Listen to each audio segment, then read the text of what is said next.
देखा diagram? Yes sir. Screen पे आया? यस सर, आ गया।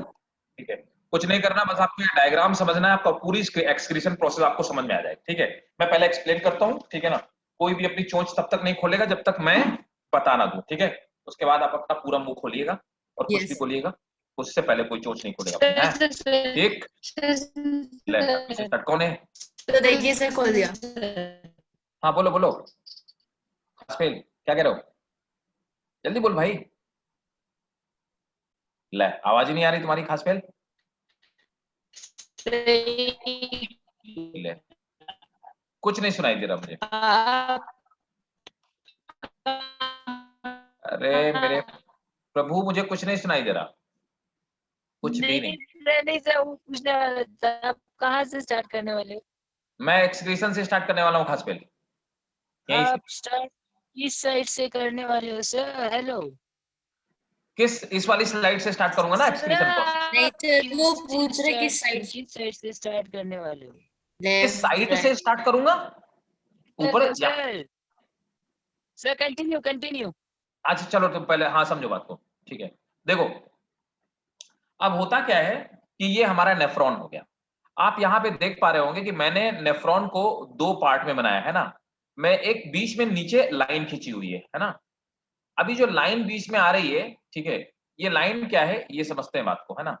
ये लाइन ये बता रही है कि जो आपका नेफ्रॉन है ना, तो नेफ्रॉन दो पार्ट में डिवाइडेड है। तो ये जो ऊपर वाला हिस्सा है, मैंने आपको बताया था कि जब हम किडनी का स्ट्रक्चर पढ़ रहे थे तो हमने ये पढ़ा था कि एक वो स्ट्रक्चर है जो कॉर्टेक्स में बाहर की तरफ है। ये यहाँ पे आप देख पा रहे होंगे। तो एक स्ट्रक्चर है, ये ऊपर वाला जो पार्ट है नेफ्रॉन का, ऊपर वाला जो हिस्सा है वो कॉर्टेक्स में। तो ये पूरा का पूरा हिस्सा, लाइन के ऊपर वाला हिस्सा कॉर्टेक्स वाले पार्ट में आता है। ठीक है, किडनी के डायग्राम में आप समझ गए होंगे कि मैंने आपको ये बताया था कि ये इस तरह से किडनी है। इसमें से ये आउटर वाला पार्ट जो है वो कॉर्टेक्स वाला पार्ट है, ठीक है ना। और नीचे वाला जो पार्ट है वो मेडुला वाला पार्ट है। और नेफ्रॉन की एक्चुअल में अगर हम डायग्राम की बात करें तो ये नेफ्रॉन इस तरह से है। ये आधा गया कॉर्टेक्स से, गया मेडुला में, फिर ऊपर आया, फिर वो जाके फिर से नीचे चला गया मेडुला में, है ना। तो इस तरह से आपका नेफ्रॉन है। क्लियर? अब देखो, मतलब मैंने आपको ये बताया कि ये यहां से नेफ्रॉन निकला, ये लूप ऑफ हेनल्स फिर मेडुला में चला गया, फिर ऊपर वाला जो आपका ये वाला पार्ट है डीसीटी फिर बाहर आ गया, और फिर उसके बाद जाने के जो कलेक्टिंग ट्यूब्यूल है ये फिर से जाकर के मेडुला में अंदर घुस गई। इस तरह से नेफ्रॉन की एक्चुअल पोजीशन है। तो इस तरह से नेफ्रॉन पड़े हुए होते हैं जो स्ट्रक्चर। तो आधा नेफ्रॉन का पार्ट कॉर्टेक्स में होता है और आधा वाला नेफ्रॉन का पार्ट जो होता है वो मेडुला में होता है। अब देखो, होता यूं है कि ये वाला हिस्सा हमने पढ़ा, इसको बोमेन्स कैप्सूल बोलते हैं। ब्रोमेन्स कैप्सूल में ये अंदर वाला पार्ट, जो ये वाला पार्ट है, इसको हम लोग ग्लोमेरुलस बोलते हैं, है ना। इसको आपने ग्लोमेरुलस बोला था, हमने लास्ट क्लास में पढ़ा था। यहाँ पे क्या होता है कि एक तरफ से हमारा ब्लड अंदर जाता है और दूसरी तरफ से ब्लड हमारा बाहर की तरफ निकलता है। ठीक है, इफरेंट और एफरेंट, है ना। इफरेंट से आता है और एफरेंट से निकल जाता है। अब देखिए, जब ब्लड इस फिल्टर में जाता है तो ब्लड से कुछ मटेरियल बाहर की तरफ निकलता है। वो मटेरियल वो है जो कि हमारे लिए वेस्ट की तरह है। उसको अपन एक टर्म देते हैं, फिल्ट्रेट कहते हैं। आप देखिए, यहां पर हम लोग बात करते हैं, इसको हम पीसीटी बोलते हैं, proximal convoluted tubule. Proximity word का मतलब होता है पास में, है ना। तो बोमेन्स कैप्सूल के पास होने की वजह से इस इस पार्ट को, इस ट्यूब्यूल को, इस जंक्शन को, इस मोड को हम लोग पीसीटी बोलते हैं, प्रॉक्सिमल, जिसकी प्रॉक्सिमिटी बोमेन्स कैप्सूल के पास है। DCT, digital convoluted tubule. Digital means होता है डिस्टेंस वाइज, मीन्स जो डिस्टिंक्ट हो, दूर हो, इसीलिए इसको हम लोग डिजिटल बोलते हैं, डिजिटल कन्वोल्यूट। ठीक है, अब देखिए, नीचे वाला जो पार्ट है इसको हम लूप ऑफ हेनेले बोलते हैं। ये लूप की तरह स्ट्रक्चर, इसलिए हम इसको लूप ऑफ हेनेले कहते हैं। अब देखिए, यहां पर जो आपको फिल्ट्रेट दिखाई दे रहा है, फिल्ट्रेट बोले तो जो भी इसके अंदर लिक्विड भरा हुआ है, यूरिन बनने वाला लिक्विड भरा हुआ है, वो आइसोटोनिक है। आइसोटोनिक का मतलब हुआ बाहर की तरफ और अंदर की तरफ इस लिक्विड का कंसंट्रेशन बराबर है। अब जब ये वाला पार्ट नीचे की तरफ मूव करता है, पीसीटी में नीचे की तरफ मूव करता है, अब जितनी एरो बाहर की तरफ है, कहां की तरफ, ये एरो का मूव, तो पोटेशियम एब्जॉर्ब हो जाता है। इस फिल्ट्रेट के अंदर यहाँ पे जो लिक्विड भरा हुआ है, उस लिक्विड से किडनी क्या करती है, पोटेशियम निकाल लेती है। मतलब किडनी का पर्पस ये है कि फिल्ट्रेट में कोई भी काम की चीज ना जाने पाए और वेस्ट कोई अंदर ना आने पाए। मतलब कि जो आपका वेस्ट जाने वाला है उससे भी बॉडी काम की चीजें या किडनी काम की चीजें निकाल लेती है जो किडनी के लिए यूजेबल है। इस फिल्ट्रेट से किडनी यहां पर क्या करती है, अब देखिए sodium and potassium absorb by active transport. भाई साहब ये क्वेश्चन नीट में पूछे जाते हैं कि एक्टिव होता है पैसिव होता है, और आपको वहां हवा नहीं लगेगी कि पीसीटी में एब्जॉर्प्शन तो होता है लेकिन एक्टिव होता है कि पैसिव होता है। तो मैंने यहां पे लिख दिया है sodium and potassium absorb by active transport, 65% of urea absorb. तो यहां पर क्या होता है कि 65% जो यूरिया होती है वो यूरिया यहां पे एब्जॉर्ब हो जाती है। ठीक है, कहां पे, अंदर की तरफ यूरिया एब्जॉर्ब हो जाती है। देखिए अमोनिया अंदर जा रही ना, तो अमोनिया अंदर जा रही है, क्रेटिनिन अंदर जा रहा है, हाइड्रोजन आयन अंदर जा रहे हैं, ड्रग्स अंदर जा रहे हैं, ये सब मिल करके एक्सक्रीटरी से एक्सक्रीशन के थ्रू निकल जाएंगे। अब होता क्या आगे, यहाँ पे सोडियम एब्जॉर्ब हो जा रहा है, पोटेशियम एब्जॉर्ब हो रहा है, क्लोराइड आयन वापस ले लिए जा रहे हैं, हार्मोन्स जो वेस्ट हो रहे थे उनको ले लिया जा रहा है, ग्लूकोज निकाल लिया जा रहा है, एमिनो एसिड निकाल लिए जा रहे हैं, फॉस्फेट निकाल लिया जा रहा है, ठीक है, वाटर और एब्जॉर्ब कर लिया जा रहा है। अब इसके बाद ये फिल्ट्रेट से इतनी सारी चीजें बाहर निकाल ली गई जो कि वेस्ट होने वाली थी, उनको वेस्ट होने से बचा लिया गया। और साथ में इस ट्यूब के सराउंडिंग में जो बेकार की चीजें थी, जैसे ड्रग्स हो गया, क्रेटिनिन हो गया और अमोनिया हो गया, उसको इस लिक्विड के अंदर डिसॉल्व करके डाल दिया गया। अब ये जो फिल्ट्रेट था वो फिल्टर होकर के नीचे की तरफ आया, कहां पे, लेप ऑफ होनेले, ये लूप ऑफ हेनेले पे। लूप ऑफ हेनले वाला पार्ट मेडुला में आता है। यहां पर अब देखिए हुआ क्या कि यहां पर जो फिल्ट्रेट है वो हाइपरटोनिक हो गया, मतलब कि कंसंट्रेट हो गया। क्यों, इतने सारे चीजें जो है वो निकाल ली गई और साथ में क्या हुआ कि वाटर एब्जॉर्ब हो गया। तो वाटर के एब्जॉर्ब हो जाने की वजह से ये कंसंट्रेटेड हो गया, मतलब हाइपरटोनिक हो गया। अब देखो यहां पर ब्लड जो है हाइपोटोनिक है और अंदर का सोल्यूशन हाइपरटोनिक है। अब ऐसा और क्यों हुआ, जब डिसेंडिंग लेम में नीचे की जब जा रहा था तो वाटर तो पहले से एब्जॉर्ब हो गया, तो यहां पे वाटर और निकाल लिया गया। तो जब वाटर और इस फिल्ट्रेट से निकाल लिया गया तो अंदर का मटेरियल हाइपरटोनिक हो गया और बाहर का मटेरियल हाइपोटोनिक हो गया। ठीक है, अब यहां पर जो वाटर एब्जॉर्ब हुआ है वो पैसिव ट्रांसपोर्ट के थ्रू एब्जॉर्ब हुआ है, मैंने आपको यहां पे लिख दिया है। ठीक है, ब्लड ने पैसिव ट्रांसपोर्ट के थ्रू वाटर को एब्जॉर्ब कर लिया। नीचे की तरफ जाने वाला जो लिम्ब है, मतलब इस लूप ऑफ हेरेले में नीचे वाली जो लाइफ है, इसको हमने डिसेंडिंग लिम्ब बोला, और ऊपर की तरफ जाने वाला असेंडिंग लिम्ब है। एक बात बता दूं, ये बहुत बार क्वेश्चन पूछा गया कि क्या होता है, ये जो असेंडिंग लिम्ब है ये NaCl के लिए परमिएबल है, यूरिया के लिए परमिएबल है, लेकिन वाटर के लिए इम्परमिएबल है। मतलब कि ये जो डिसेंडिंग लूप ऑफ हेनेले में डिसेंडिंग लूप जो है ये वाटर के लिए परमिएबल है और असेंडिंग लूप वाटर के लिए इम्परमिएबल है। लेकिन ये सोडियम क्लोराइड NaCl के लिए परमिएबल है और यूरिया के लिए परमिएबल है। यहां पर आप एरो देख पा रहे होंगे, एक एरो अंदर की तरफ जा रहा है, मतलब यूरिया फिल्ट्रेट में मिल रहा है, और यहां पर क्या हो रहा है, ये एरो बाहर की तरफ निकल रहा है। एक्चुअली ये जो ऊपर से आने वाली आपकी पाइपलाइन है ना, ये पाइपलाइन, इस पाइपलाइन में मतलब ये आपकी कलेक्टिंग ट्यूब्यूल है, इस कलेक्टिंग ट्यूब्यूल से थोड़ा थोड़ा यूरिया क्या होता है, लीक आउट होता रहता है। लेकिन कोई दिक्कत वाली बात नहीं, जो लीक आउट होने वाला यूरिया है इसको फिर से असेंडिंग लूप एब्जॉर्ब कर लेता है, जिससे कि ये बाहर जो लीक आउट होता है उसको फिर से फिल्ट्रेट में डाल दिया जाता है। इसके बाद अब मामला आता है डीसीटी में। अब हम आ जाते हैं डीसीटी वाले पार्ट में। जब डीसीटी वाले पार्ट में, ऊपर वाले पार्ट पे आप जाते हैं तो देख पा रहे होंगे कि डीसीटी वाले पार्ट में यहां पर सोडियम एब्जॉर्ब हो रहा है, chloride, potassium, water, calcium absorb हो रहा है, कि एक्स्ट्रा चीज एब्जॉर्ब हो रही है, कैल्शियम, कैल्शियम एब्जॉर्ब। अब यहां पे वाटर का एब्जॉर्प्शन देखिए, यहां पे वाटर का एक्टिव एब्जॉर्प्शन हुआ, नीचे की तरफ हेलेने में वाटर का पैसिव एब्जॉर्प्शन हुआ। असेंडिंग लूप वाटर एब्जॉर्ब नहीं हो सकती। डीसीटी में जब हम लोग आते हैं तो यहां पर एक हार्मोन है जो एडीएच है, एडीएच एंटी डायूरेटिक हार्मोन है। एडीएच का सिक्रीशन हमारी किडनी के ऊपर पाई जाने वाली एड्रिनल ग्लैंड से होती है।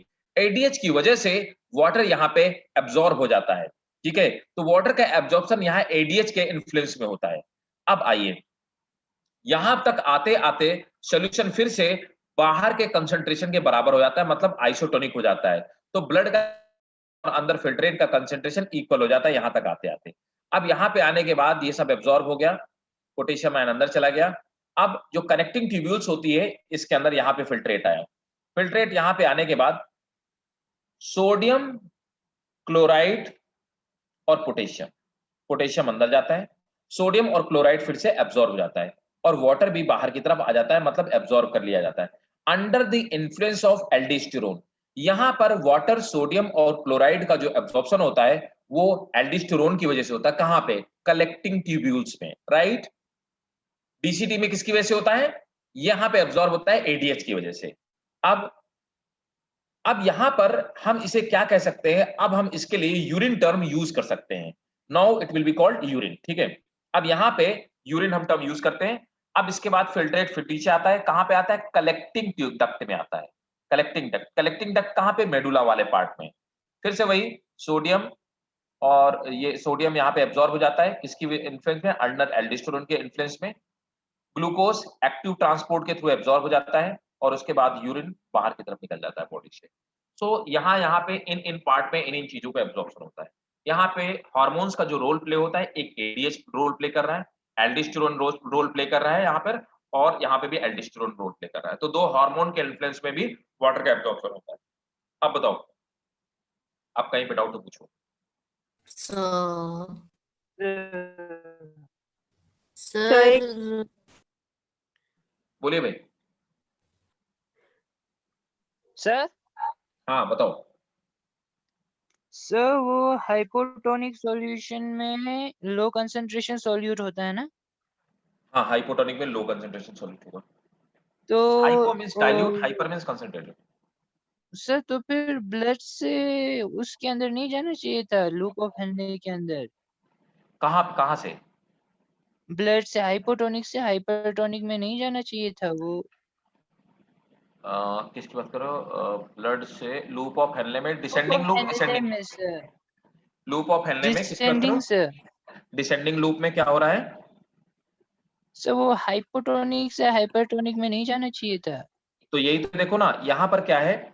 मेडुला, यहाँ पे क्या है? ये हाइपोटोनिक टू ब्लड, क्या मतलब है? मतलब blood hypotonic to blood, hypertonic है। हाँ ब्लड हाइपरटोनिक है, हाइपोटोनिक टू ब्लड, समझ आया?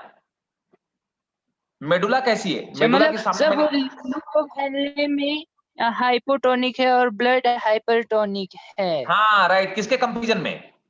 मेडुला के कंपैरिजन, उसके मेडुला के ब्लड के कंपैरिजन में अंदर सॉल्यूशन हाइपोटोनिक, तो लिखा है हाइपोटोनिक टू ब्लड, ब्लड के लिए वो हाइपोटोनिक है। तो वाटर कहां से आएगा? बाहर से अंदर। और कैसे आएगा? Passive. Thank you sir. Welcome welcome. और सर बताओ वो भाई, लिखवा दीजिए सर, वो क्या एडीएच का कौन सा हार्मोन बताया था? वो हार्मोन एक्चुअली क्या है ना, खास पे हम लोग पढ़ेंगे उसमें, एंडोक्राइन सिस्टम में पूरा डिटेल में पढ़ेंगे एडीएच क्या होता है, एड्रेनलिन का, और कहां से सीक्रेट होता है ना, इसलिए मैंने लिखा रहा हूँ। हाँ बताओ मैं। सर वो एस्कॉर्बिक एसिड का सर आपने क्या बताया था? एस्कॉर्बिक एसिड का एब्जॉर्ब हो जाता है यहाँ पे, एस्कॉर्बिक एसिड ये बाहर की तरफ एब्जॉर्ब हो जाता है, बताया नहीं, एब्जॉर्ब हो जाता है, लिखा हुआ है यहाँ पे। हाँ ये तो सर एक और चीज सर, वो सर बाहर जो आपने, हेलो हाँ हाँ बोलो। तो जो आपने बोला था ना, दो नाम लिए थे सर, मैं भूल गई सर। इन वाटर के लिए लास्ट में आपने बोला था इम्परिमेबल है सर, ऊपर वाली दो प्रोसेसेस में आपने एडीएच मैंने बताया था कि एडीएच हार्मोन के इन्फ्लुएंस में, और यहाँ पे दूसरा एक हार्मोन है एल्डिस्टेरोन के इन्फ्लुएंस में। इन दोनों के इन्फ्लुएंस में वाटर और सोडियम का एब्जॉर्प्शन होता है। ये सर वो हार्मोन्स का समझ में आया सर, लेकिन वो आपने जो वे के बारे में बोला था ना कि यहाँ पर पैसिव है और फिर बाद में इम्परिमेबल है वाटर के लिए, और सर पहले वाले में मैंने यहाँ पे बताया था अभी जो खासफेल को बताया कि यहाँ पे बाहर क्या है, अंदर की तरफ हाइपरटोनिक सोल्यूशन हो गया क्योंकि ऊपर वाटर एब्जॉर्ब हो गया, नीचे और मैंने कहा कि और जब नीचे आया तो और वाटर एब्जॉर्ब हो गया तो हाइपरटोनिक हो गया। अच्छा, वाटर एब्जॉर्ब क्यों किया गया? क्योंकि यहाँ पे ब्लड हाइपरटोनिक है और ये अंदर वाला सोल्यूशन हाइपोटोनिक है। तो वो हाइपोटोनिक से कैसे हुआ सर, मैं ये पूछ रही हूँ, दोबारा ऑब्जर्व कर। सिंपल सी बात है यार, कैसी बात, एक बात बताओ, वाटर का डिफ्यूजन किधर से कहां पे होता है ऑस्मोसिस में? हाइड्रो हाइपर से हाइपो के हाइपो से हाइपर? हाइपर से हाइपो। हाइपर से हाइपो कहां होता है यार? किशमिश, एक बात बताओ, किशमिश आप पानी में डालते हो तो किशमिश फूलती है कि पिचकती है? सर फूल जाती है। तो अच्छा किशमिश सर, हाँ सर। हाइपो से हाइपर होता है। नहीं, हाँ सर। तो सिंपल है, अंदर हाइपो है बाहर हाइपर है, तो वाटर हाइपो से हाइपर की तरफ आएगा, इसलिए वाटर एब्जॉर्ब हो गया, एनर्जी नहीं खर्च करनी पड़ी, क्योंकि कंसंट्रेशन इधर ज्यादा था बाहर और अंदर कम था, इसलिए पैसिव यस एब्जॉर्प्शन सर, हुआ। आ गया सर। सर वो ठीक है। लीक का क्या बताया था आपने, वहां पर पोर्स होते हैं जो लीक हो जाता है? परमेबिलिटी की वजह से। ये मेम्ब्रेन, ये कोई देखो पाइप ट्यूब तो है नहीं, कोई प्लास्टिक का ट्यूब तो है नहीं, ये तो क्या सेल मेम्ब्रेन की बनी हुई है, टिश्यूज की बनी हुई है, तो ये परमेबल है, तो यहां से लीक आउट होता रहता है थोड़ा थोड़ा यूरिया, जो लीक आउट होता है वो दोबारा रीअब्सॉर्ब हो जाता है। Okay sir, okay, thank you sir. Welcome भाई। और बताओ, और कौन पूछो? हाँ आमना बताओ। सर मैं ये पूछ रही थी कि जो पीसीटी है वहां पे जो पोटेशियम है वो अंदर मतलब ब्लड में अब्सॉर्ब हो रहा है और डीसीटी में वो अंदर जा रहा है। पीसीटी में यहाँ हाँ ब्लड में एब्जॉर्ब हो रहा है, ठीक है। हाँ, और डीसीटी में वो वापस अंदर जा रहा है, ऐसा क्यों सर? एक्चुअली क्या होता है ना, ये आमना डिपेंड करता है कंसंट्रेशन ग्रेडियंट पे, है ना। तो यहाँ पर क्या है कि बाहर बाहर पोटेशियम का कंसंट्रेशन ज्यादा है और अंदर कम है, तो ऑब्वियसली अंदर की तरफ मूव कर जाएगा। यहाँ पर उल्टा है, यहाँ पे ब्लड में पोटेशियम का कंसंट्रेशन क्लोराइड का, आपको पंप पढ़ा था ना हम लोग, पंप होता है ना pump, sodium yes potassium, sir. वो पंप कैसे काम करेंगे? कंसंट्रेशन ग्रेडियंट पे काम करेंगे, है ना। तो ये कंसंट्रेशन ग्रेडियंट की वजह से यहाँ पे हो रहा है, ऐसा है। ओके सर, पर सर पोटेशियम तो आपने अभी ऊपर कहा था कि वो यूजफुल सब्सटेंस है, इसलिए उसे यूजेबल है। वापस अंदर लेना पड़ता तो देखो जी क्या होता है ना कि जब आमना पोटेशियम एक लिमिट से ज्यादा, जैसे मान लो, अब तुम समझो बात को, जैसे पोटेशियम, मान लो हमारे ब्लड में पोटेशियम की कमी पड़ने लगी, तो ये जो अंदर की तरफ जा रहा है ना, ये ट्रांसपोर्ट बंद हो जाएगा, इसको बंद कर दिया जाएगा, बॉडी बंद कर देगी। कैसे बंद करेगी? एनर्जी खर्च करके, एक्टिव ट्रांसपोर्ट। तो यहां पर अभी जो पैसिव ट्रांसपोर्ट हो रहा है ना, वो रुक जाएगा, और स्पेशल कंडीशन में इन पंप्स के बंद हो जाने की वजह से एक्टिव ट्रांसपोर्ट होता है। Okay sir. अच्छा, खुदा ने कुछ पूछा है सर, मेडुलरी किडनी के अंदर वाले पार्ट को कहते हैं? हाँ बेटा, किडनी के अंदर वाले पार्ट को मेडुलरी कहते हैं। अच्छा, हमदा ने पूछा हुआ है sir, descending limb NaCl and urea के लिए परमेबल है और वाटर के, बेटा नहीं, देखो हमदा समझो, जो डिसेंडिंग लिम्ब है, डिसेंडिंग लिम्ब तो वाटर के लिए क्या है? परमेबल है।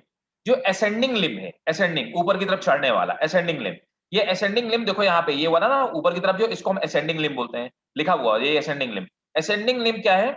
ये यूरिया के लिए परमेबल है, NaCl के लिए परमेबल, लेकिन वाटर के लिए इम्परमेबल है, मतलब वाटर असेंडिंग लिम्ब को क्रॉस नहीं कर सकता, ठीक है। सर आपने रीजन क्या बताया था इसका? इसका कोई, ये इम्परमेबल वॉल, इसका बेटा कोई रीजन नहीं, यहाँ पर कोई रीजन नहीं असेंडिंग लिम्ब का। ओके इसमें एक्चुअली एक्वापोरेंस नहीं पाए जाते, मतलब वाटर के लिए परमेबल जो वाटर। हाँ, कौन पूछ रहा है? Hello sir. हाँ बोलो। सर वो लास्ट में आपने यूरिन हाइपरटोनिक टू ब्लड, मतलब क्या लिखा है यहाँ पे? कौन कौन हाइपोटोनिक है और कौन हाइपरटोनिक है? किधर की बात कर लास्ट रहे में हो सर। बताओ? हाँ, सर लास्ट में सर, सबसे लास्ट में। सबसे लास्ट में urine, urine is hypertonic to blood. अब जो यूरिन हमारी बॉडी से सिक्रीट होता है, उसका कंसंट्रेशन ब्लड से ज्यादा होता है। आइसोटोनिक टू मेडुलरी फ्लूइड, उसका कंसंट्रेशन मेडुलरी फ्लूइड के बराबर होता है। अब समझ आया? सर मतलब भैया, नहीं सर। अगर आपसे नीट में क्वेश्चन पूछा जाए कि हमारे जो यूरिन का कंसंट्रेशन होता है, is it more concentrated to blood और लेस कंसंट्रेटेड टू ब्लड और equal concentration with the blood, तो आप बोलेंगे कि हमारे यूरिन का कंसंट्रेशन ब्लड से ज्यादा होता है, हाइपरटोनिक है, ठीक है। सेकंड चीज, मेडुलरी फ्लूइड, मतलब यहां पे जो फ्लूइड भरा हुआ है, कहां पे? मेडुला वाले पार्ट पे, इधर नीचे वाले पार्ट पे, किडनी के अंदर वाले पार्ट में, उस लिक्विड का कंसंट्रेशन और यूरिन का कंसंट्रेशन बराबर होता है। अभी समझे? बोलो भाई साहब, पास फेल कहां गए? बोलो भैया, पास फेल? सर समझ गए। समझ गए? ठीक है, और बताओ, और किसी को doubt? Sir yes sir. Sir hello, yes sir. हाँ हेलो हाँ सर, बोलो। Yes sir, hello, yes sir. अरे सर बोल मेरे भाई, बोल तो कुछ। ले, बोला नहीं। अलीना बताओ क्या पूछ रही थी बेटा? सर मैं ये कह रही हूँ लास्ट में जो K+ आयंस हैं, पोटेशियम आयंस, वो एब्जॉर्ब हो रहे हैं क्या? रीएब्जॉर्ब हो रहा है, हाँ देखो ना अंदर की तरफ एरो है ना, देखो जिसमें अंदर की तरफ एरो है समझे ना, वो अंदर जा रहा है फ्लूइड में, तो बाहर ओके कितना, सर। देखो एक्चुअली क्या होता है ना, सोडियम और पोटेशियम मैंने बताया था आपको, हमारे जब मैं सेल बायोलॉजी पढ़ा रहा था कि हमारे बॉडी में सबसे ज्यादा पाए जाते हैं, है ना। सोडियम और पोटेशियम ही हमारे बॉडी का ऑस्मोटिक बैलेंस बना करते हैं, ठीक है। तो सोडियम अगर ज्यादा अमाउंट में होगा तो यूरिन के साथ बाहर निकल जाएगा, और अगर कम अमाउंट में होगा तो यूरिन से एब्जॉर्ब कर लिया जाएगा। इस तरह से बॉडी हमारे ब्लड के कंसंट्रेशन को, या यूं कहूं कि ऑस्मोटिक कंसंट्रेशन को मेंटेन करती है। क्लियर भाई लोगों? Yes sir. ठीक है, तो देखो, you will get each and every information which is asked in your NEET examination। ये जितना मैंने बता दिया, जितना आपको अभी याद है ना, अगर आप अपने स्कूल के एग्जाम में उतना भी लिखाओगे तो आपको पूरे नंबर मिल जाएंगे। लेकिन ये डायग्राम बनाने के पीछे पर्पस मेरा ये था कि every kind of information has been encoded in this diagram. तो शॉर्ट में आपको इस डायग्राम के अलावा फिल्ट्रेशन में और कुछ पढ़ना नहीं है। ठीक है भाई लोगों, और कोई डाउट हो तो बताइए। सर सर इस फोटो मतलब ये जो आप दिखा रहे हैं इसको थोड़ा सा ऊपर शिफ्ट करिए, ऊपर भी कुछ लिखा हुआ है। ऊपर शिफ्ट कहाँ करते, कहाँ? अरे सर मतलब वो जो सोडियम लिखा है DTC वाला, उसके ऊपर कुछ लिखा है। हाँ सर ये एक्चुअली क्या ना, रुको मैं ये सब मिटा देता हूँ जो मैंने अभी बनाया है ना। हाँ, मैंने ये तो बता दिया ना मैंने, एल्डोस्टेरोन की वजह से एब्जॉर्ब होता है। यस दोनों हार्मोन एल्डोस्टेरोन और ADH दो है जो इसके एब्जॉर्प्शन का वो क्रिएट करते हैं। ठीक है सर हाँ बोलो भैया।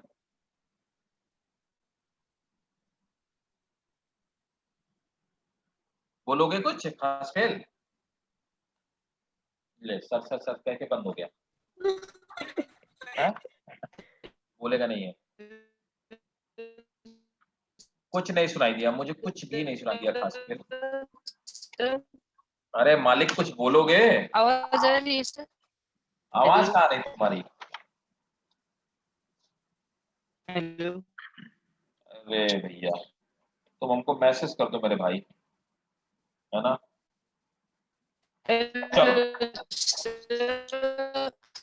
अरे भाई कुछ, मैं बोल रहा था हार्मोन किया कुछ। तुम ये जो भी चाइनीज में बोल रहे हो मुझको कुछ नहीं समझ में आ रहा। वो हार्मोन के बारे में बोल रहे हैं। अरे समझ में तो आना चाहिए मुझे, कुछ तुम्हें सुनाई दे रहा है क्या? सर नहीं, मतलब सर वो हार्मोन के बारे में पूछ रहा है, इतना समझ में। ले अच्छा, इसको लिखने की जरूरत है, जल्दी बताओ। No sir. नहीं है ना? नो ठीक है, तो सर। यूरिन का फॉर्मेशन ऐसे होता है ना, और कहाँ पे यूरिन हम कहना उसको स्टार्ट कर देते हैं वो भी मैंने आपको बता दिया। ठीक है, अब इसमें कुछ डिजीज है ना, डिजीज आप समझ लीजिए, दैट इज इंपॉर्टेंट। दोनों हार्मोन अभी अलीना अभी हार्मोन की बात ही नहीं करो, हार्मोन अपन को आपको मैं डिटेल सिस्टम में एवरी, ठीक है ना। Okay sir. ठीक है, एक्चुअली क्या है देखो, इसमें एडीएच सीक्रेट होता है एड्रेनल ग्लैंड से, लेकिन एल्डोस्टेरोन वहां से नहीं सीक्रेट होता है। ठीक है, वो किडनी से ही सीक्रेट होता है एल्डोस्टेरोन। Okay sir. ठीक है, सर हाँ बताओ। सर मैं कह रही थी अगर आप ये लिखवा देंगे तो कोई प्रॉब्लम तो नहीं है, क्योंकि थोड़ा सा ना जगह पे थोड़ा कंफ्यूजन हो जाता है। जैसे बोलो, आप लोग बोलोगे तो मैं लिखवा दूंगा, लिखवा दूं। सर मैं कुछ से पूछ रही हूँ सर, मैं सर ये पूछ रही थी सर, इसके जो स्ट्रक्चर आपने बताया ना कि ये नीचे से दूसरे पार्ट में होता है और हाफ ऊपर होता है सर, तो स्ट्रक्चर का कोई ऐसा सिग्निफिकेंस है कोई फंक्शन में इसका, कि सर वो बस ऐसे ही? ऑब्वियसली कंसंट्रेशन ऊपर नीचे चेंज नहीं हो रहा है, ये तो देखो। उसके अलावा सर और क्या होगा, नीचे नेफ्रॉन नीचे आधे नीचे पाए जाते हैं, आधे ऊपर पाए जाते हैं। दोनों के टिश्यूज में डिफरेंस होता है, टिश्यू के स्ट्रक्चर में डिफरेंस होता है। किडनी का डायग्राम देखो ना, है ना, टिश्यूज के स्ट्रक्चर में तो डिफरेंस है। ऊपर वाला हमने पढ़ा था कि वो अलग टिश्यूज का बना होता है, नीचे वाला अलग टिश्यूज का बना होता है। तो चलो अच्छा, मैं लिखवा देता हूँ, है ना। सर मत लिखवाइए, हो जाएगा मतलब। पक्का? नहीं सर, लिखवा दीजिए सर, लिखवा दीजिए। लिखवा दीजिए। अच्छा ठीक है, मैं लिखवा देता हूँ, बिल्कुल कोई शर्म संकोच नहीं करो, जो भी हो मैं करवा दूंगा, है ना, वैसी कोई बात नहीं। ठीक है भाई, चलो। तो आप सर आप कौन सा पार्ट लिखाएंगे सर? कौन सा पार्ट लिखाएंगे? पूरी पार्ट, पूरी बात लिखाऊंगा जो अभी पढ़ाया आपको मैंने। ओके इस पूरे टॉपिक को अपन यूरिन फॉर्मेशन कहते हैं, है ना। हाँ तो हेडिंग डालेंगे आप लोग यूरिन फॉर्मेशन, यूरिन फॉर्मेशन। इसको ऐसे लिखो कि कुछ पैराग्राफ के फॉर्म में लिखते हैं ना, ठीक है ना, मतलब पॉइंट्स के फॉर्म में, बड़े बड़े पॉइंट्स के फॉर्म में, तो पैराग्राफ फॉर्म। जैसे मैं बोलूं कि सेकंड नेक्स्ट पॉइंट है, तो आप पैराग्राफ चेंज कर लेना, ठीक है ना। चलो नोट करेंगे।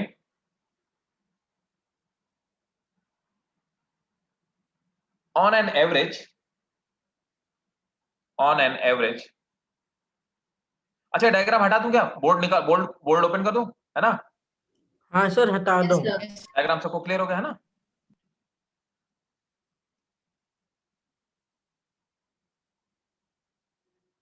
देखो, तो सबसे पहले हम लोग लिखेंगे urine formation.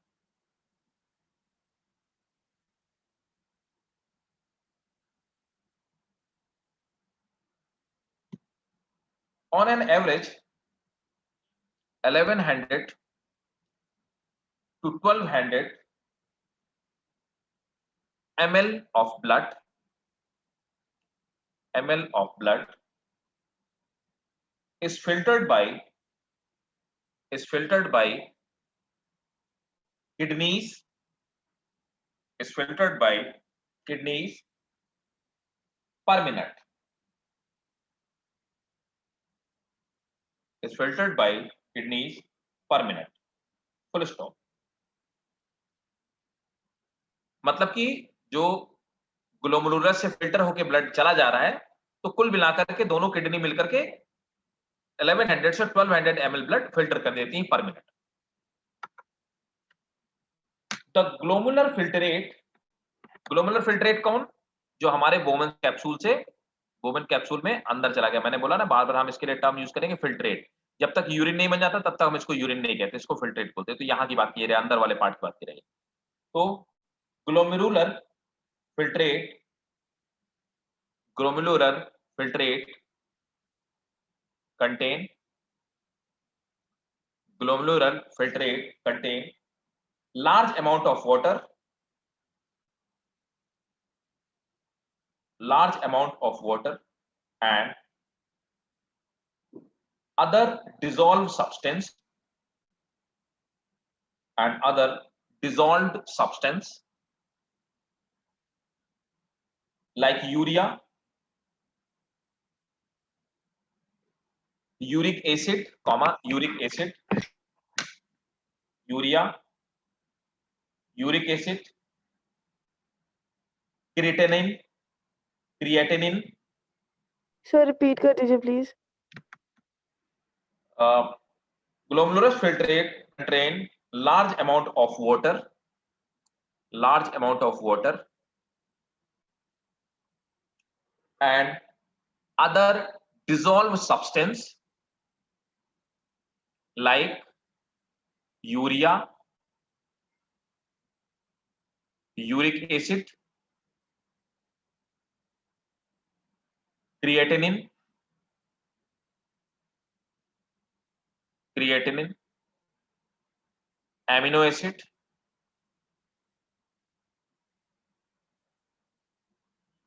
glucose, sodium, potassium,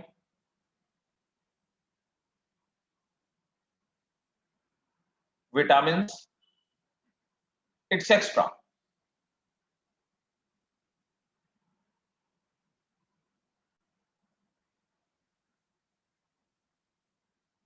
ठीक है, next point.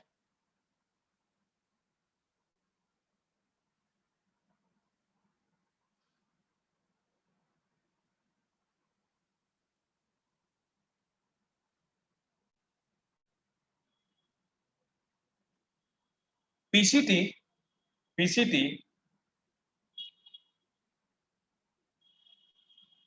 absorb about 65% of PCT absorb about 65% of glomerular filtrate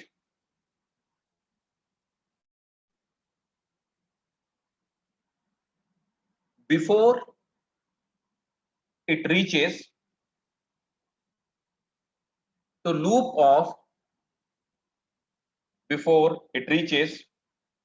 loop of Henle. तो सबसे ज्यादा रीएब्जॉर्प्शन का काम जो करती है वो पीसीटी करती है.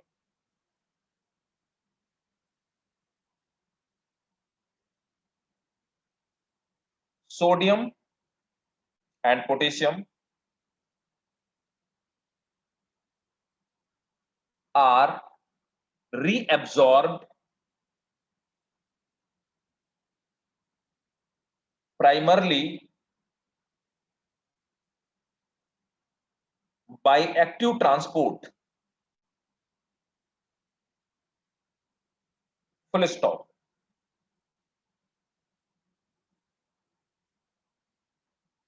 Chloride ion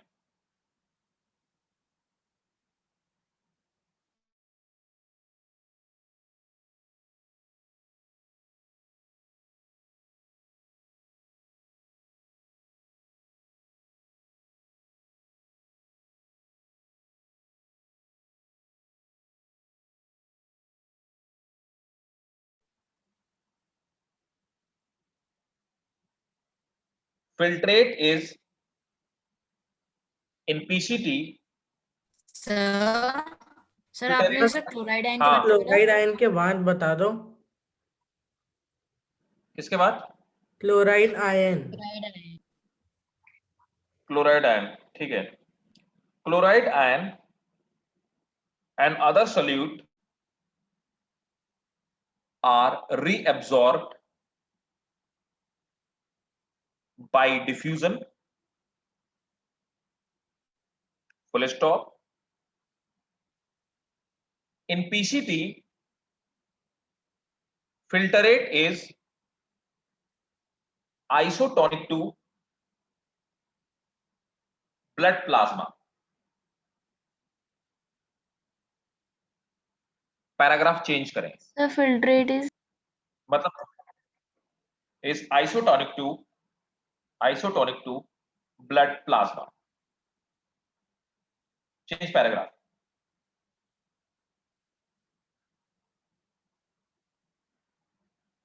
In loop of Henle,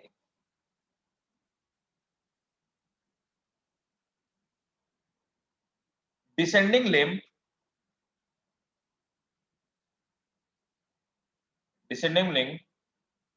water is reabsorbed. Sir descending के बाद आपने क्या बोला? In descending limb water is reabsorbed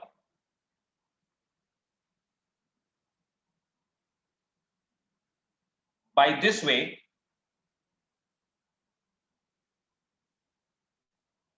Filtrate become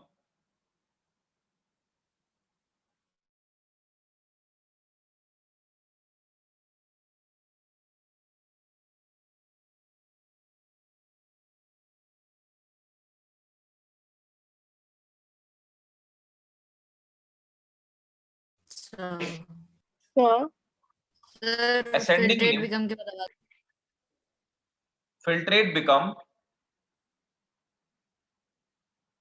hypertonic to blood. Full stop. Ascending limb is impermeable to water but permeable to potassium chloride and potassium chloride sodium and urea.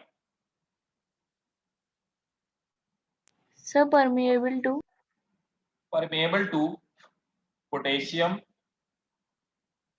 comma chloride, comma sodium and urea. So जी potassium के बाद आपने comma So- बोला ना? हाँ बोलो आमना। Sir आपने diagram में तो लिखा था कि filtrate is hypotonic to blood. देखो देखो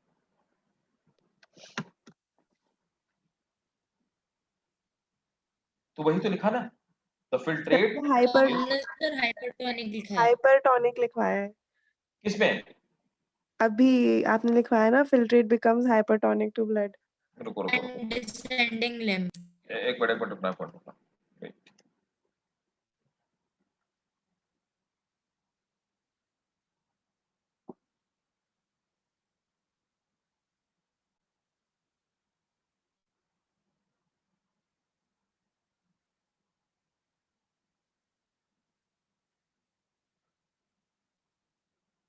फिल्ट्रेट बिकम्स, देखो मैं क्या बता रहा था, बहुत ध्यान से समझने की जरूरत है यहाँ पे। देखो अभी क्या होता है, जब ऊपर से नीचे की तरफ फिल्ट्रेट आया है ना, ऊपर से नीचे की तरफ से फिल्ट्रेट आया, तो अभी क्या कंडीशन है कि बाहर है कैसा, हाइपर, और अंदर कैसा है, हाइपो। हाइपो। तो पानी किधर आएगा, इधर। जब आपने वाटर निकाल लिया फिल्ट्रेट से, तो वाटर का कंसंट्रेशन बढ़ेगा घटेगा? घटेगा। घट जाएगा ना, घटेगा यहाँ पे। नहीं मतलब वहां बाहर बढ़ जाएगा, अंदर कम हो जाएगा। अंदर कंसंट्रेशन का मतलब बढ़ जाएगा ना, यहाँ पे यस सर, अंदर कंसंट्रेशन बढ़ेगा। बढ़ेगा ना कंसंट्रेशन, तो ये कैसा हो जाएगा, हाइपर। राइट, यही मैं कहना चाह रहा था। तो होता क्या है, जब ये नीचे की तरफ आता है तो इससे पैसिवली, अब भाई सिंपल सी बात है, पैसिव वाटर क्यों बाहर आएगा, मतलब बाहर हाइपो है, यस सर, तो यस सर। यहाँ हाइपर है और यहाँ हाइपो है, इसलिए वाटर यहाँ एब्जॉर्ब हो जाएगा। जब ये वाटर खींच लेगा तो अंदर वाला जो फिल्ट्रेट होगा इसका कंसंट्रेशन बढ़ गया। अब यहां से डिसेंडिंग लिम्ब को क्रॉस करते समय इसका अब ये कैसा हो जाएगा, ये हो जाएगा हाइपर। क्लियर है भाई? Yes sir. यस अब सर। ना, ठीक है यस सर, क्लियर है, क्लियर है। ठीक है। अब चलिए आगे आते हैं। हाँ तो मैं लिखवा रहा था,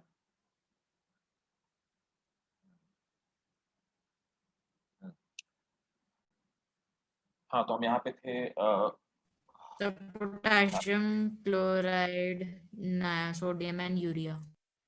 हाँ पर हाँ ठीक है ना, ठीक। अब नेक्स्ट आते हैं, next paragraph. In DCT active reabsorption of sodium ions, underline करेंगे, active reabsorption of sodium ion from filtrate under the influence of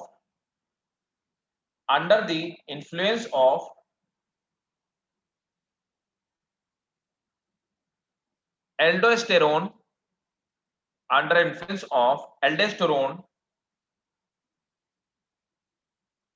takes place. Full stop. The hormone is secreted by cortex of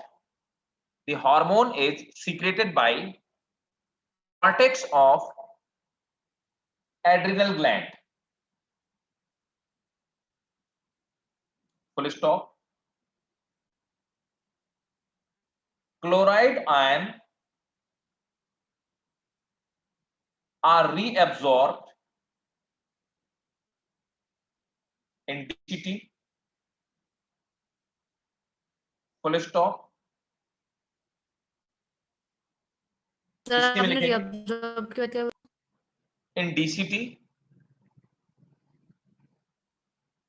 इसी में लिखेंगे water is reabsorbed here under the influence of ADH, anti diuretic hormone.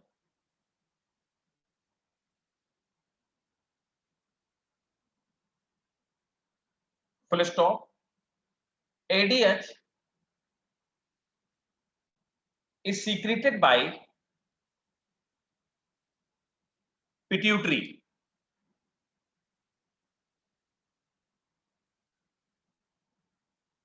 It makes filtrate isotonic to blood plasma.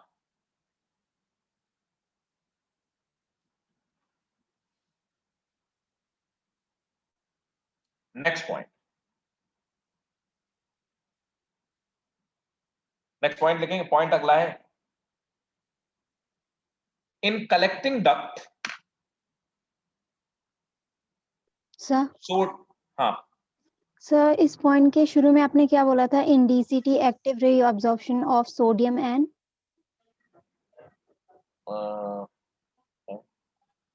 नहीं मैंने बोला in collecting duct.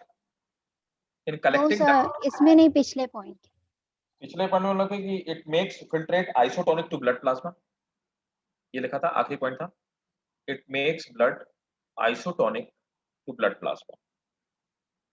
Sir वो starting की line पूछ रही है। यस और क्या पूछे?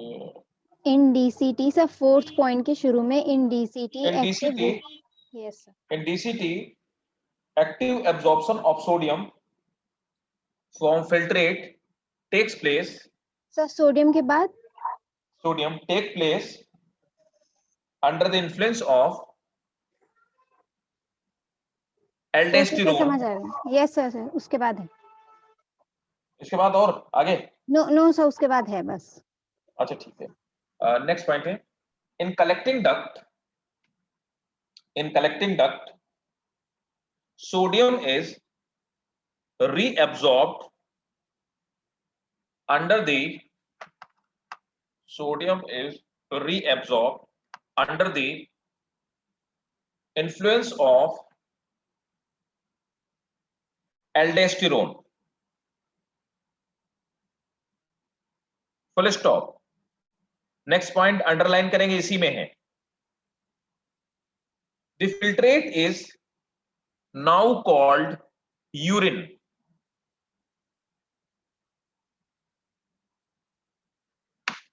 फुल स्टॉप, इसी में लिखेंगे। दस urine is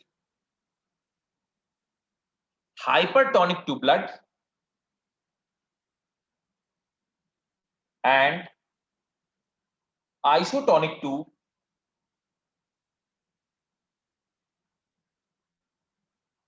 medullary fluid.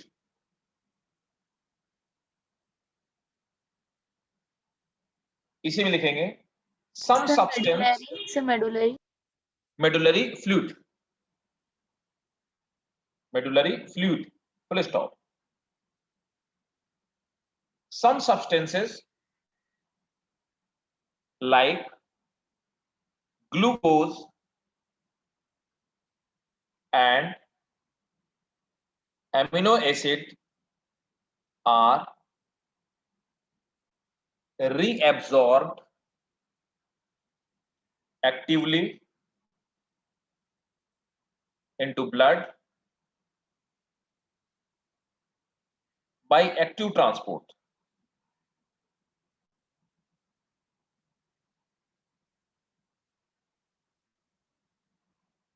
Sir actively into blood के बाद actively into blood by active transport.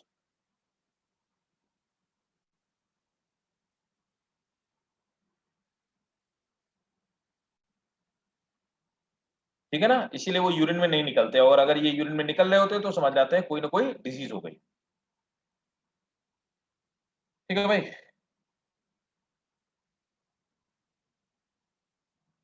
Yes आपको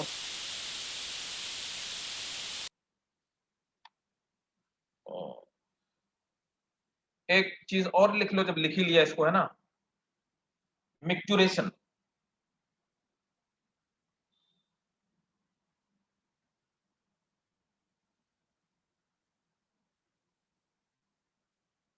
ठीक है, micturition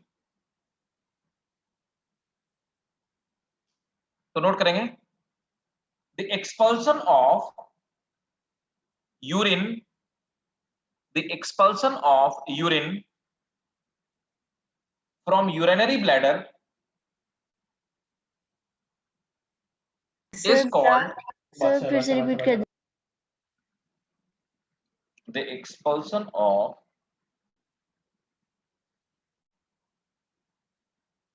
expulsion of urine from urinary bladder is called micturition। ठीक है, it is a reflex process, it is a reflex process।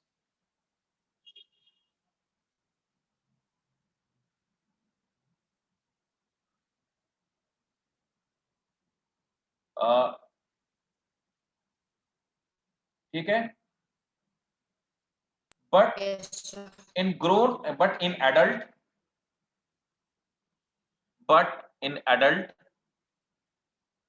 it is controlled by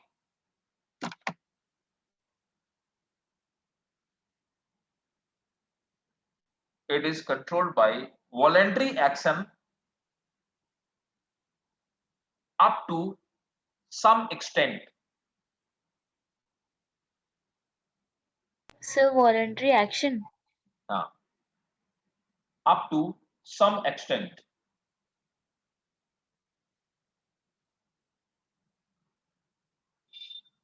ठीक है,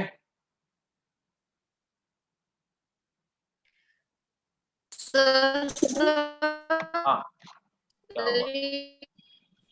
sir ये मुझे voluntary जो भी action बोल जब रहा है, मुझे adult में मुझे होता है, आवाज वो नहीं आ रही develop मैत्री, कैसे होता है? मुझे मैत्री आवाज नहीं आ रही आपकी। सर हाँ सर मेरी आवाज आ रही है? आपकी आवाज आ रही है क्लियर। सर मैं पूछ रही थी कि ये रिफ्लेक्स प्रोसेस है, मतलब समझ नहीं आया, सर समझा दीजिए। रिफ्लेक्स प्रोसेस तो देखा नहीं कि छोटे बच्चों को पता नहीं लगता कि कब पैंट गीला हो गया, जो 1 साल 2 अच्छा साल के सर, बच्चे हम होते में तो नहीं होता ना ये, मतलब तो बहुत ज्यादा छोटे बच्चों पे। वही देखो ना, नहीं नहीं नहीं, छोटे बच्चे मतलब 5-6 साल का बच्चा है जो बेचारा बेड में कर देता है ना, समझे ना। Yes sir. तो और देखो मैंने बोला ना कि जो एडल्ट होते हैं, अब आप लोग हम आप क्या कर सकते हैं, एक लिमिट तक कंट्रोल कर सकते हैं, उसके बाद नहीं। यस सर, वो तो है, बट सर बच्चे भी तो थोड़ा कभी कभार वो भी मतलब रेजिस्ट कर लेता है, ऐसा नहीं है, मेरी भी नहीं नहीं नहीं, छोटी वो बहन 2 साल ना 2 साल का बच्चा आपको नहीं बताएगा, वो बता देगा कि पैंट में हो गया, फिर बताएगा आपको। हाँ सर, वो तो हो जाता है कभी कभी, लेकिन बहुत बारी वो लोग कंट्रोल भी तो कर लेते हैं। बहुत कम रेयर केसेस में। तुम देखो कई सारे बड़े बच्चे भी, अरे रुको मैत्री, एक का आंसर देने दो भैया, 2 लोग को एक साथ कैसे बता सकता हूँ। की पेशेंस मैत्री, तुम्हें पेशेंस खत्म हो गया तुम्हारा है। 1 मिनट दो मुझे, Yes, मैं sir. सबको बता, ये दूसरा है।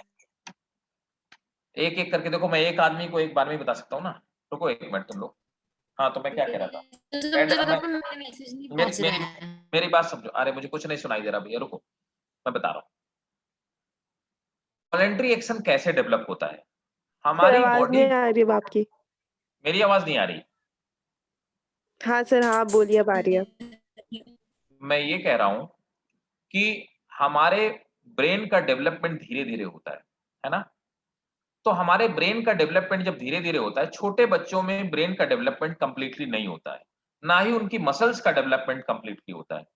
उनके स्फिंक्टर मसल्स जो होती हैं वो स्मॉल होती हैं, सॉफ्ट होती हैं, तो वो ज्यादा देर तक रेजिस्ट नहीं कर पाती, जिसकी वजह से वो खुल जाता है। अब धीरे-धीरे जैसे-जैसे हम मैच्योर होते हैं, हमारी मसल्स की स्ट्रेंथ बढ़ती जाती है, ब्रेन पे हमारा कमांड बढ़ता जाता है। अब वैसे ही अब सिंपल सी बात है, अभी आप या छोटे बच्चे जो छोटे होते हैं, आप उनको कहीं घुमाने-टहलाने ले जाते हो। उनको नहीं पता है कि अगर जो सामान कोई सामान लेना है, नहीं लेना है या चाहिए, नहीं चाहिए, उनको जो चाहिए वो चाहिए, जिद पे अड़ जाते हैं। क्यों? क्योंकि उसके ब्रेन में अभी इतनी मैच्योरिटी नहीं आई है कि वो डिसीजन मेकिंग पावर ले सके, डिसीजन मेकिंग कर सके। इज़ इट गुड और बैड? तो वो तो धीरे-धीरे एज के साथ ही आती है ना। तो जैसे-जैसे हमारा ब्रेन डेवलप होता जाता है, वैसे-वैसे हमारे वॉलंटरी और इनवॉलंटरी कंट्रोल दोनों ही ज़्यादा स्ट्रॉन्ग होते जाते हैं। So it is all about the first thing, development of neurons, and the second, वहां पे इंफॉर्मेशन का फिलअप होना, दूसरी चीज जो हम लोग अपलोडिंग करते हैं, that is the reason. Command Yes, sir. Develop करने में कोई हेल्प नहीं करता मैत्री, कमांड डेवलप करने में कोई हेल्प नहीं करता। It is all about the practice. कुछ लोग बहुत देर तक रोक लेते हैं, कुछ लोग नहीं रोक पाते हैं, ये भी डिपेंड नहीं, करता है। तो सर मैं वो टाइप ऑफ न्यूरॉन सर पूछना चाहती हूँ सर, वो जो हम जो इन्फॉर्मेशन होती है वो केमिकल्स के उसमें स्टोर करते हैं ना हमारे न्यूरॉन्स सर, तो वो नहीं न्यूरॉन किस टाइप के होते नहीं हैं? नहीं नहीं, हाँ हाँ हाँ, कोई किसी केमिकल के फॉर्म में नहीं स्टोर करते। हमारे न्यूरॉन्स, अब देखो मेमोरी कैसे फंक्शन करती है तो साइंटिस्टों को नहीं बेटा, फिर मैं कैसे बता सकता हूँ। न्यूरॉन्स में हमारी मेमोरी कैसे फंक्शन करती है, अगर प्रोग्रामिंग हमें पता लग जाए तो हम आराम से किसी भी चीज को डिजाइन कर सकते हैं। आज की डेट में भी साइंटिस्टों के पास इस बात का जवाब नहीं है कि एक सुपर कंप्यूटर अपनी एक शतरंज की चाल चलने के बाद वो अगली 5 लाखवीं चाल कौन सी करेगा वो सोच लेता है। और विश्वनाथन आनंद, गैरी कास्परव उसको कितनी बार हरा चुके हैं सुपर कंप्यूटर को। अभी तो केरला के एक बच्चे ने हरा दिया सुपर कंप्यूटर को, 13 ईयर का वो बच्चा है। सो न्यूरॉन्स कैसे फंक्शन करते हैं, humans do not do, doctors do not do, scientist do not know. How does it sir function? Sir लेकिन वो इन्फॉर्मेशन तो केमिकल्स के उसमें स्टोर करते हैं, ये तो सही है। मुझे बताना कौन सा केमिकल है वो। सर वही टाइप में मैं पूछ रही थी। जब किसी केमिकल के फॉर्म में स्टोर नहीं करते तो कैसे पता लगेगा भाई, किसी केमिकल के फॉर्म में स्टोर नहीं करते। ऐसा कुछ नहीं होता कि केमिकल के फॉर्म में तो वो स्टोर सर करते हैं। रिफ्लेक्स आर्क वगैरह वगैरह वाले केमिकल्स जो होते हैं जो इन्फॉर्मेशन पहुंचाते हैं, सो तो वो उस टाइप के न्यूरो ब्रेन में भी तो होता है ना सर? तुम ये बताओ कि पहले ये तुमको किसने बताया कि केमिकल के फॉर्म में न्यूरॉन्स इंफॉर्मेशन पहुंचाते हैं? सर मैंने 10th में कहीं पर पढ़ा था। जिसमें पढ़ा हो वो बुक फाड़ के फेंक दो, और किसी टीचर ने बताया तो मुझे उसका नाम बताओ, उसको कूटता हूँ पकड़ के पहले मैं। नहीं लो, सर रहने दीजिए। ऐसा कुछ नहीं होता है। हमारे ब्रेन में तुमने सिर्फ एक चीज पढ़ा होगा, डोपामाइन, यही पढ़ा होगा और कुछ नहीं। ये भी पढ़ा था, वैसे एक और पढ़ा था डोपामाइन और एसिटिल कोलिन, बताऊंगी सर मैं आपको व्हाट्सएप पे। Acetyl Colin. सर नहीं, एक और था और कौन सा पढ़ा था? सर, एक और था। मे भी तुम बताना मुझे कौन सा भाई केमिकल है वो। ये सर मैं व्हाट्सएप पे। और किसी केमिकल के फॉर्म में हमारे ब्रेन में इंफॉर्मेशन नहीं स्टोर होती, वरना वो केमिकल लोग अपने ब्रेन में डलवा लेते थोड़ा बड़ा, है ना। ये सर वैसे टाइप का नहीं सर, वो 3 बताया था सर। तो ये तीनों जो हैं, मतलब ये दोनों जो अभी आपने लिखे हुए हैं सर, उसमें भी तो इन्फॉर्मेशन होती है। तो सर ब्रेन में ऐसे केमिकल्स नहीं होते जो हमारी मेमोरी में हेल्प करते हैं कोई चीज स्टोर करने के लिए, ताकि हम नेक्स्ट जब वो एक्सपीरियंस करें तब हम वही उसके तो हिसाब मैं से उसको मैं रिएक्ट वही करें। तो कह रहा हूँ कि अगर मैत्री ऐसा कोई केमिकल होता तो लोग उस केमिकल को अपने ब्रेन में अपलोड कर लेते, मेडिसिन के थ्रू ले लेते, इनटेक करते, इससे मेमोरी बढ़ती। ऐसा कोई केमिकल नहीं होता हमारे ब्रेन में जो मेमोरी को स्टोरेज का काम करता है, ऐसा कोई केमिकल नहीं। ये सब नर्व इम्पल्स इलेक्ट्रॉनिक चार्जेस के फॉर्म में चलती हैं, ठीक है। ये सर वो चार्ज की बात कर रही हूँ सर, वो चार्ज जो आप कह रहे हैं ना सर, जिस चार्ज अरे की आप बात कर रहे हैं वो तो सर। सोडियम पोटेशियम पंप होता है और कोई चार्ज चलता ही नहीं हमारे न्यूरॉन्स में। नहीं सर मैं वो नहीं बोल रही हूँ सर, आप जिस चार्ज की बात कर रहे हैं ना सर, वो केमिकल, उससे केमिकल वो एक चलता है जो हमारे ब्रेन में स्टोर होता है, मैंने ऐसा कहीं पढ़ा था। नहीं, सब उल्टी सीधी चीजें सुनी, ऐसा कुछ नहीं है। मैं अभी नर्वस सिस्टम पढ़ाऊंगा। Okay sir. ठीक है, तो अब भैया कुछ डिजीज लिखोगे, बीमारी बीमारी लिखोगे तुम लोग? यस है? सर। चलो लिख लो। अब देखो कई सारी डिजीज होती हैं यूरिन के थ्रू, जिनको पता लगता है, जिन डिजीज के बारे में आप पता लगाते हैं, है ना। तो वेट, डिजीज लिखने में कौन कौन सी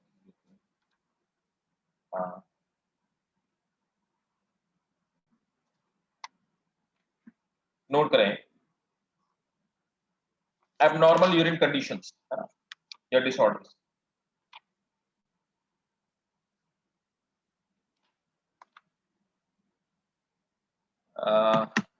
नेक्स्ट पेज पे आते हैं।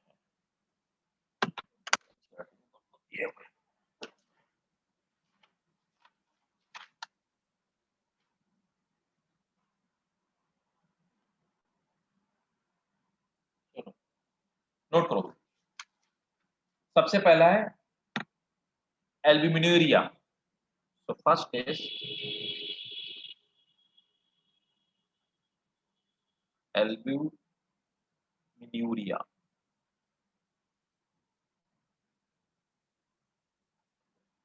Albuminuria, presence of albumin in urine. Presence of albumin in urine is called albuminuria.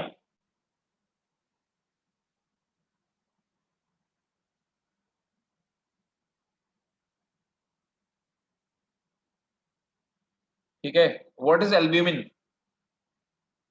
Sir जो पीएच लेवल को फॉल डाउन नहीं करने देता। वेरी गुड, बहुत बढ़िया, शाबाश। Plasma protein. तो क्या होता है वैसे केमिकली, क्या है एल्ब्यूमिन? Sir plasma protein.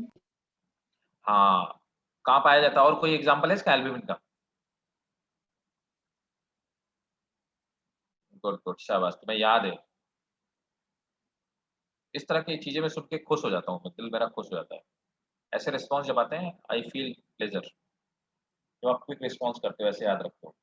एक व्हाइट प्रोटीन होता है दैट इज एल्ब्यूमिन प्रोटीन। ठीक है, that is purest protein, one of the purest protein, egg white जो होता है। अब देखो दूसरा है ग्लाइकोसूरिया। ग्लाइकोसूरिया जी आप डिसऑर्डर्स के उसमें लिखा रहे हैं ना? हाँ, presence of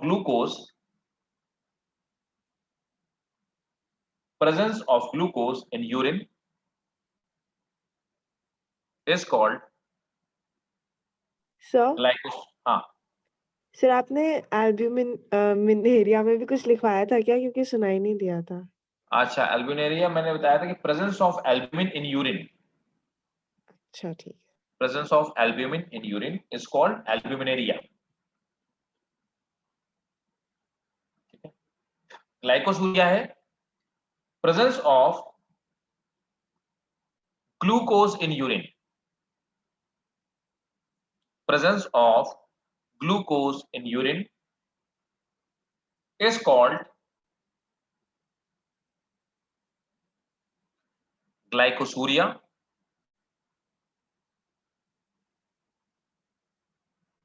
It occurs due to diabetes. It occurs due to diabetes mellitus.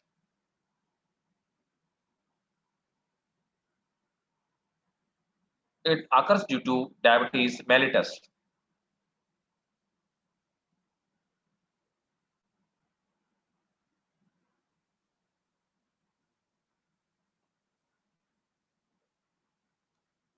ठीक है, नेक्स्ट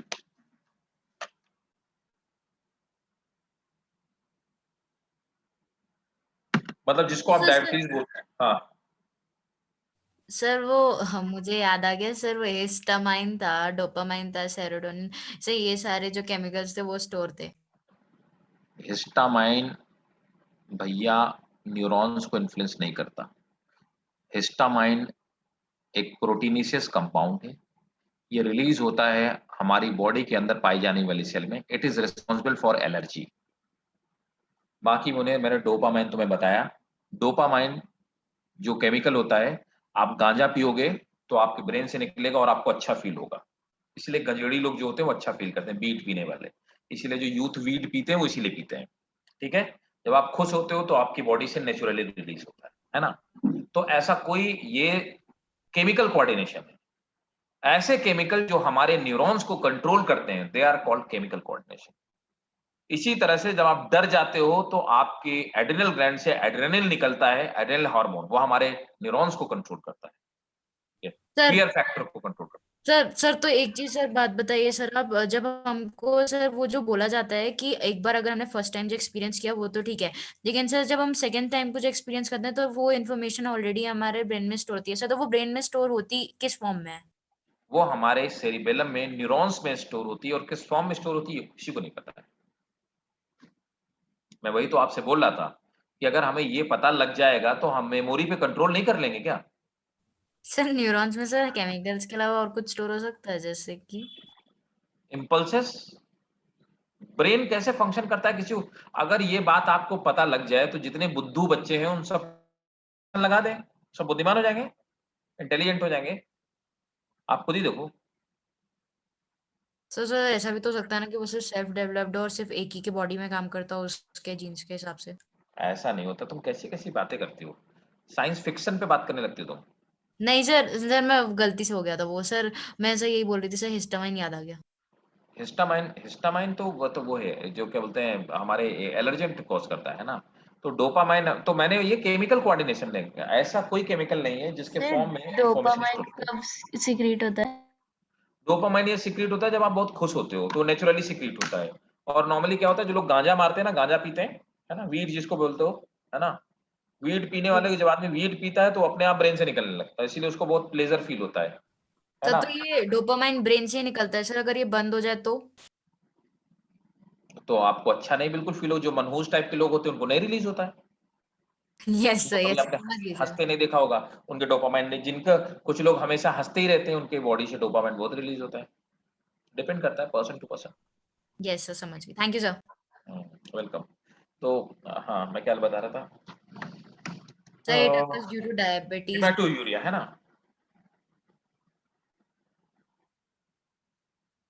हेमाटूरिया। हेमाटूरिया क्या है, नोट करो। Presence of blood cells in urine, मतलब blood corpuscles, presence of blood cells in urine called sir haematuria. Presence of blood corpuscles in urine. Fourth, cutunaria.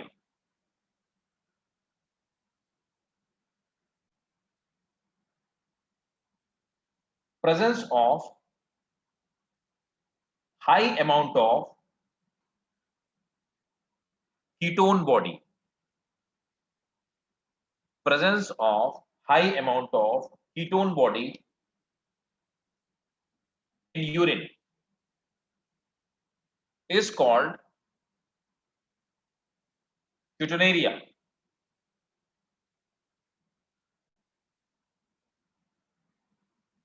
ठीक है, एक और,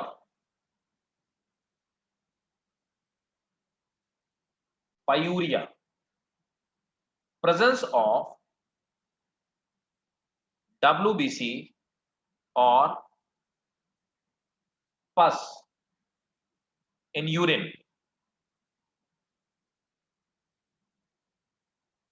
is called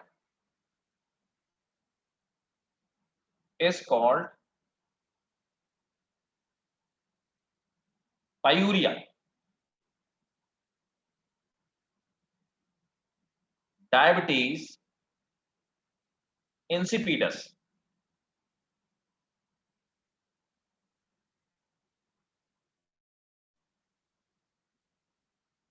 Due to deficiency of ADH, urine become excessive,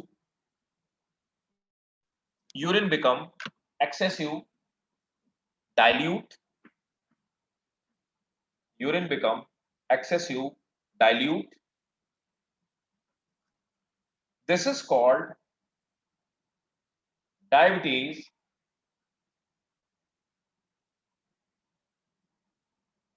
insipidus.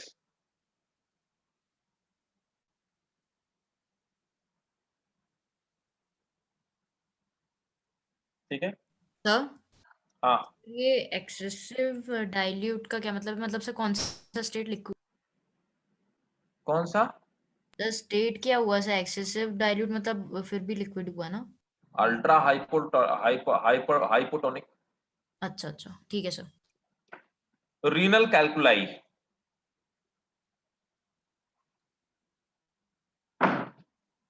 Kidney stone इसी को बोलते हैं।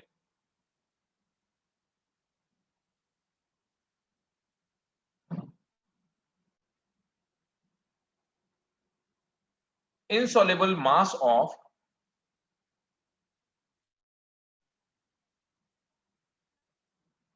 crystallized salt, insoluble mass of crystallized salt get collected right kidney, collected के बाद inside kidney, that is called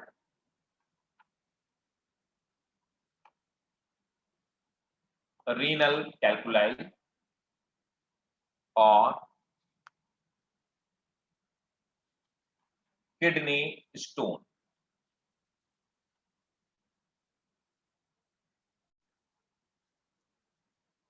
ठीक है, यस सर। अब देखो नेक्स्ट चैप्टर है लोकोमोशन एंड मूवमेंट।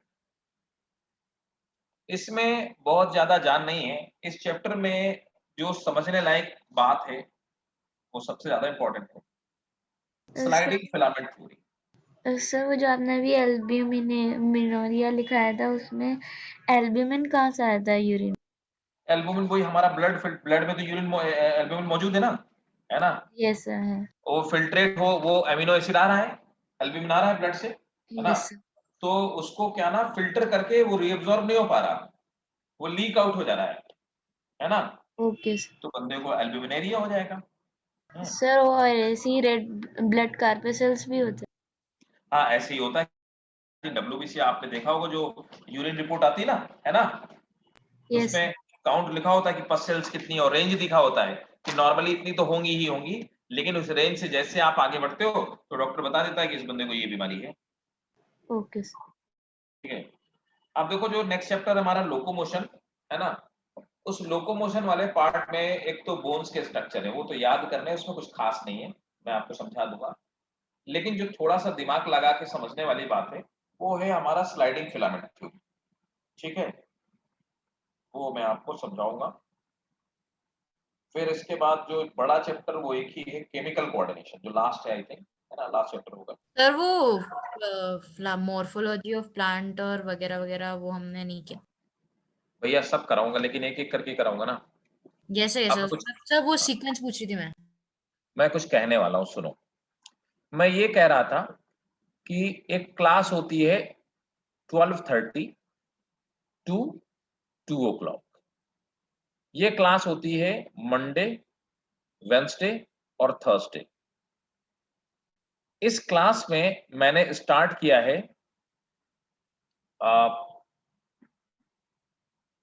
ये क्या कहते हैं, Anatomy of flowering plant. हाँ, एनाटॉमी ऑफ फ्लावरिंग प्लांट। ठीक है, एनाटॉमी मतलब प्लांट एनाटॉमी मैंने स्टार्ट किया है। अगर आप में से कोई आना चाहता है, कोई इंटरेस्टेड है, और अगर आप टाइम निकाल पा रहे हैं तो आपका स्वागत है। आप वहां आकर के, अगर आप सब लोग आ जाएंगे तो आपका सिलेबस और एक्सेलरेट हो जाएगा। वहां मैंने जस्ट स्टार्ट किया है, अभी सिर्फ और जो पढ़ाया है वो सिंपली मेरिस्टेमेटिक टिश्यू पढ़ाया है, स्टार्ट किया है। फैमिलीज तो मैं इसमें हाँ सर एक चीज सर आपको ये स्टार्ट करने से पहले बोलना चाहिए था ना सर, हम आ जाते। सर हाँ, क्या स्टार्ट? तो अभी तो स्टार्ट किया है ना, अभी तो वही तो मैं कह रहा हूँ भैया, तो अभी स्टार्ट किया। हाँ, बोलो बोलो बोलो आमना। सर मैं ये बोल रही थी, लेकिन कल तो 9 बजे हुई थी रात को क्लास। अरे वो तो कल एक्सेप्शनल थी ना, वो एक मैंने कल कंपनसेट किया था क्लास एक्चुअली। सर लेकिन आज तो सुबह नहीं हुई ना क्लास। आज कौन सा दिन है? आज फ्राइडे है। सर ये कौन फ्राइडे सी ना, क्लास देखो की ना, बात हो रही है? MWT है ना, हाँ, तो मतलब फ्राइडे को नहीं है ना, ठीक है सर, फिर ठीक है। हाँ, मेरिस्टेमेटिक अगर आप लोग आओगे तो रिपीट कर देंगे। मेरिस्टेमेटिक तो आपने क्लास 9th में ही पढ़ा होगा यार, उसमें क्या है। हाँ सर, वो पढ़ा है सर, एडिशनल इन्फॉर्मेशन जो आपने बताई होगी हमने मिस कर दी। तो अगर आप सब लोग आओ तो बढ़िया एक्सक्यूज रहेगा। मी हाँ, बोलो जानवी, बोलो बेटा। सर, ये प्लांट वाला जो है ये तो अभी 5:30 to 7 में भी तो हो रहा है ना यही? नहीं, वो 5:30 to 7 ना, हाँ, उसमें वो तो एकदम फ्रेश, अभी तो ऐसे डेमो टाइप का चल रहा है वो बैच, वो फिक्स नहीं है।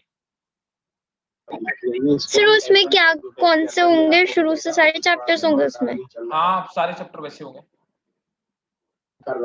Okay sir. 1 और 2 लेसन कभी हमदा लेसन फर्स्ट एंड सेकंड 5:30 वाले बैच में था, आज जानवी आई हुई थी, है ना। Okay sir. सर वो कब कब होता है, आप टाइमिंग्स बता दीजिए। टाइमिंग यही आपके बैच के जस्ट पहले 5:30 टू होता है ये क्या होता है 7। उसमें मैंने आज बैक्टीरिया पढ़ा भी दिया, मोनेरा। Sir all days? नहीं, ये आपके पहले ना, आपका जैसे MWF जो आपका होता है। Okay sir. नया टॉपिक शुरू तो बता दीजिएगा। हाँ भैया, बता देंगे बिल्कुल। नया टॉपिक देखो, मैं वही कह रहा हूँ ना कि आप लोग का टाइमिंग का इशू रहता है, वरना तो मैं कह ही रहा था कि आप उस बैच में भी आओ। हाँ मैत्री, इसीलिए मैं कह रहा, तुम्हारे एग्जाम आ रहे हैं ना, मैं इसीलिए कह रहा था कि पढ़ो, कुछ झूठ मूठ का जबरदस्ती क्वेश्चन नहीं पूछो, इसीलिए तुम लोगों को डांट रहा था, है ना, सर कि मैंने सिलेबस पूछना टाइम सर पे करा बंद कर दूं। दिया सर, ऐसा लेकिन मत तुम लोग बोलिए सर, मैंने लेकिन पूछना बंद कर दिया था। तुम लोगों ने मुझे पढ़ाने नहीं दिया स्पीड से, सर है वो ना। सिर्फ हेल्पर को बोलिए सर, ये इतने क्वेश्चन पूछता है। कौन कौन सही है, जो कैस्पर इतने क्वेश्चन पूछता है सर सर करके सर, ए मैं खास फेल का पूरा हो गया सिलेबस, तुम्हें पता है। है सर, पूरा हो गया? वो सब बैच, जितने सारे बैच है ना, उसे हाँ, वो सब सब बैच बैचेस ज्वाइन, में आता है। उसने सब बैचेस ज्वाइन किए हैं, समझे ना। वो बेचारा किसी भी टाइम पे, अगर बैच सुबह 6 बजे है ना, तो खासफेल बेटा 6 बजे ज्वाइन कर लेता है। डेडिकेशन चाहिए, देखो ना, इतना डेडिकेटेड लड़का है, सर इसीलिए उसे आपको सब किसने बताया सर हम 6 बजे नहीं आ सकते सर, हम अपने बस स्कूल टाइम में नहीं आ सकते सर, मैं और इतने तुम लोग नखरे है ना, पूछो मत। सर मैंने कभी नहीं दिखाया सर, आप ऐसे कैसे बोल सकते हैं? मैं कह रहा हूँ, मैं सबको कहता हूँ, देखो कई बार इनवाइट कर चुका कि ये बैच है वो बैच है, आप लोग आओ। मैं तो चाहता वो हूँ कि आपका बैकअप है, सिलेबस, तो वो निष्कर्ष सर सर, बोलते बैकअप है, तो मैं अभी समझती सर, हूँ सर अच्छा रिवीजन ही कर लें। तो सर मैं बता रहा हूँ, नखरे देखो नहीं सर, हाँ हाँ, बोलो बोलो, कौन कौन बोल रहा है, हाँ ना बताओ। नखरे नहीं सर, जब निष्कर्ष सर ने मुझे टाइमिंग्स भेजी तो मैंने भी ज्वाइन कर लिया, मैत्री भी कर लेती, पर उसे टाइमिंग्स नहीं पता थी। अच्छा, हाँ तो मैं सर। देखो, अब मैंने ऑफिशियली टाइमिंग बता दिया, लिख के बता दिया ऑन रिकॉर्ड, है ना। ये टाइमिंग, इसमें प्लांट एनाटॉमी, ठीक है, मैं पढ़ाऊंगा, फिर उसके बाद हम लोग एनिमल एनाटॉमी पढ़ेंगे, ठीक है। देखो, इस बैच में वो बच्चे कह रहे थे कि आप सेल बायोलॉजी शुरू कर दो। सेल बायोलॉजी ना शुरू करने के पीछे रीजन यही था कि आप ज्वाइन करके अपना बैच जल्दी कंप्लीट कर सको, सिलेबस कंप्लीट कर सको। इसको डिजाइन, मैं जब जब पढ़ाता हूँ कोई भी टॉपिक ना, तो इसीलिए सोच समझ के पढ़ाता हूँ, ठीक है। तो वहां पे सेल बायोलॉजी पहले मैं स्टार्ट करने वाला था, लेकिन खास फेल के एग्जाम आने वाले थे, इसलिए मैंने सेल बायोलॉजी नहीं स्टार्ट किया, मैंने फैमिली पढ़ाई पहले, ताकि उसका फैमिली कंप्लीट हो जाए, ठीक है। खास फेल भी वहां पे आ रहा है, आप लोग भी आओ, है ना। तो वहां पे पहले मैं अभी प्लांट ये बनाऊंगा, ये इसमें कोई बहुत टेक्निकल टेक्निकल चीज तो है नहीं, प्लांट एनाटॉमी और एनिमल एनाटॉमी में, है ना। स्टैटिक पार्ट है ये तो। जो टेक्निकल है पार्ट, वो तो ये है कि स्लाइडिंग मस्कुलर थ्योरी क्या है, नेफ्रॉन फिल्ट्रेशन कैसे करते हैं, प्लांट फिजियोलॉजी और एनिमल फिजियोलॉजी, ये डायनामिक पार्ट है। बाकी तो सब स्टैटिक पार्ट है, उसमें कोई बहुत कलाकारी थोड़ा ना है ना। ठीक है, फैमिलीज तो मैं पढ़ा ही दूंगा आपको, ठीक। Yes sir. यस सर, ठीक है। तो चलिए मिलते हैं, है ना, नेक्स्ट क्लास में, ठीक। Yes sir, bye sir, thank you sir. Bye, good night, thank you bye sir. Bye sir, bye bye, sir. Bye Thank you, bye sir. Bye bye.